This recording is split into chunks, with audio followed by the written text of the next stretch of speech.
be blistering cold outside, but here inside the Fargo Dome, it is 70 degrees, and the fans are ready for some semifinal football.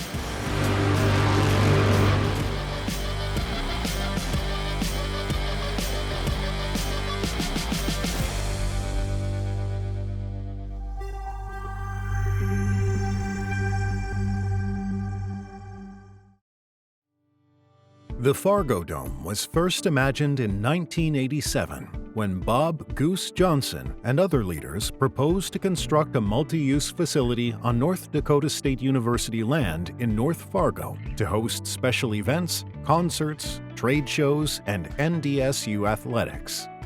35 years ago, on December 6, 1988, the City of Fargo voters approved a 20-year, 1/2-cent sales tax needed to construct the facility, and the rest is FARGODOME history. I remember the conversations like they were just 3, 4, 5 years ago, but they were difficult conversations because the people at that time had to sell this concept to the community. And they had to sell the community on the fact that this was going to have an impact on our restaurants, impact on our lodging, impact on schools, impact on the money spent in our community. People would be coming in. So that was, to me, it was much more difficult back then. Now, looking at this building has been a complete success in many, many ways, almost in every way you look.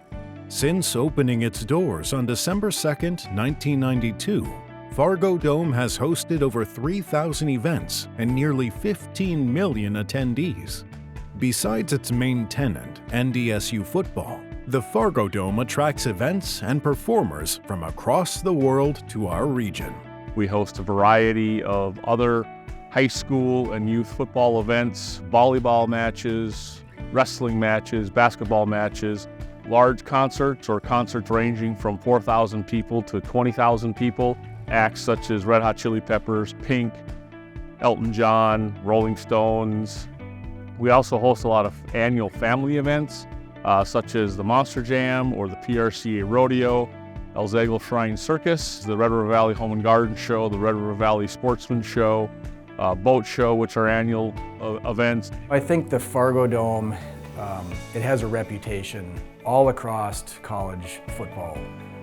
All of the opponents that come here, if they haven't been there yet, the players come out and they're kind of in shock and awe. And people that have been here before and seen that, opposing teams, they try to practice to emulate what it's like to play in the FARGODOME.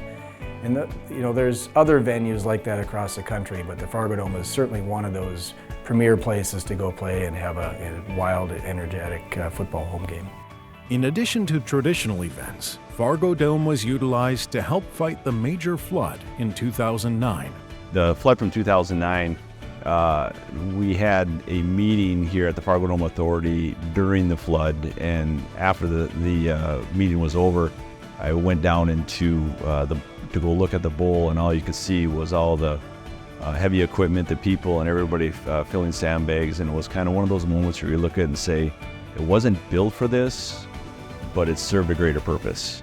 FARGODOME has had a significant impact on life in the Fargo-Moorhead Metro, not only culturally, but economically as well. In fact, on operational basis over 30 years, FARGODOME has been self-sufficient and not required any subsidies from the city's general fund. The intent of FARGODOME really was as an economic driver and also to improve the quality of life in the community, and we just think we're doing that in spades. The economic impact is anywhere from $24 million to $42 million a year. And that really affects kind of the retail sector, the restaurant sector, the lodging sector. Over 30 years, the FARGODOME has just kind of become a fabric of this community. Anytime we see something scheduled on the FARGODOME schedule, we staff up. We anticipate busier than usual business levels for us, whether it's a family-friendly show or a concert or a business event. We definitely anticipate that we're going to be busier than a typical day we might see. When I first got up to town, coming from the Twin Cities area, I was a little bit nervous that I wouldn't have maybe the same entertainment life up here, the same musical acts that come through, and maybe the same opportunity to attend sports events. And fortunately, organizations like the FARGODOME or places like the FARGODOME help a lot to fill that gap and definitely enhance the quality of life for me up in Fargo. For 30 years, FARGODOME has served our community well, However, as Fargo continues to grow and evolve, the FARGODOME Authority and the facilities management team have invested thousands of hours to develop a comprehensive plan for a remodel and expansion to improve the current facility and posturing the venue for the demands and expectations of the next 30 years. Remodel goals include enhancing patron experiences, increasing operational efficiency, and improving accessibility throughout the facility. As stewards of this facility, it's our job to keep it fresh going forward. There's so many arenas across the country that they get so stale after 30 years that the only option is to tear them down. And then you're building it at a cost that's 2 or 3 times more than the original. So if we keep this fresh, we don't have to build a new facility. The FARGODOME needs what I would call a facelift. And in that facelift, we can greatly improve the amenities, the experience. If we're going to attract families and people into that event center, we have to have the amenities that people expect. I think we're going to make it a great experience for our community and make it a venue in which people enjoy going to. We've done multiple surveys, after event surveys, whether it's concerts, large events, other events, and said, hey, how are we doing? And overall, those are pretty good. Although we do know that and hear a lot on restroom capacities at certain times, particularly on the female side, concession stand, food and beverage, amounts of points of sale, and or at times different offerings. We've listened to you as the customer. We've listened to the complaints. We've listened to the frustrations that have been had during events, and what this expansion is going to do is help answer and address those problems. The bathroom situation sucks at the FARGODOME. There's never enough bathrooms for women, and yet the men come and go within minutes. Having date night at the FARGODOME really isn't date night, because I end up spending about half of the concert alone while my girlfriend stands in a monster line just to use the bathroom. It kind of reminds me of when I was single again, and I'm not a fan, really. I mean, Pink was really awesome and super talented, but I missed my date.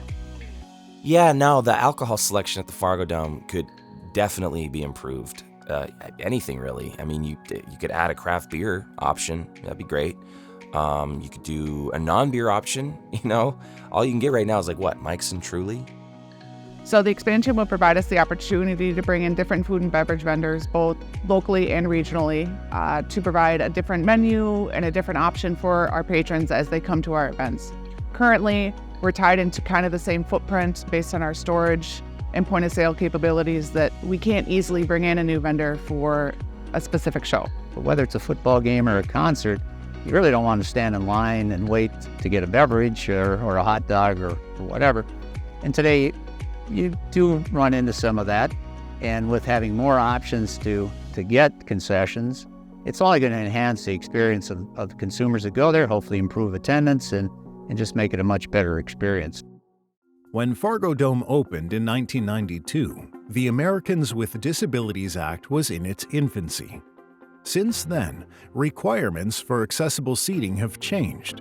The remodel allows FARGODOME to add accessible seating, including horizontal and vertical seat distribution throughout the arena. Renovations at the FARGODOME, if they're made, will really make a big difference in terms of seating and the variety of seating that's available to persons with diverse abilities.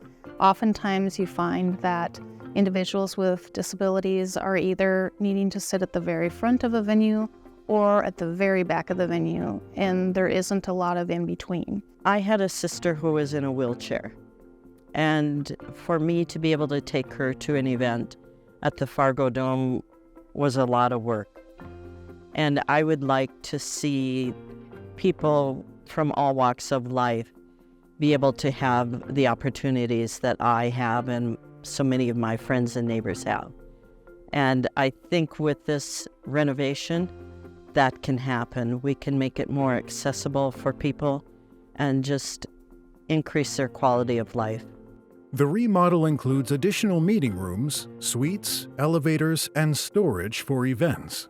The plan also addresses concourse and security line congestion with the new northeast and southwest corner bump outs and in addition to the west entrance. The funding sources are proposed to be the quarter-cent sales tax. So what that means to any taxpayer is that for a $100 invoice, a Target bill or restaurant bill, it's going to cost an extra quarter on a $100 invoice. FARGODOME hosts over 500,000 residents and visitors every year.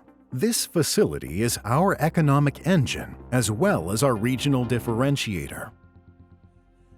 The decision is now up to the residents of Fargo to vote yes or no to accept or reject the proposal. Just as it was 35 years ago, you have the ability to shape the future of your community with this multi-generational investment. The FARGODOME Authority and the FARGODOME's management staff have spent a lot of time on both the architectural renderings, the physical plan, and then also the financial plan. But really in the end, it's the citizens of Fargo that get to make the call to fund these plans. Clearly, the FARGODOME has made a significant impact on our community.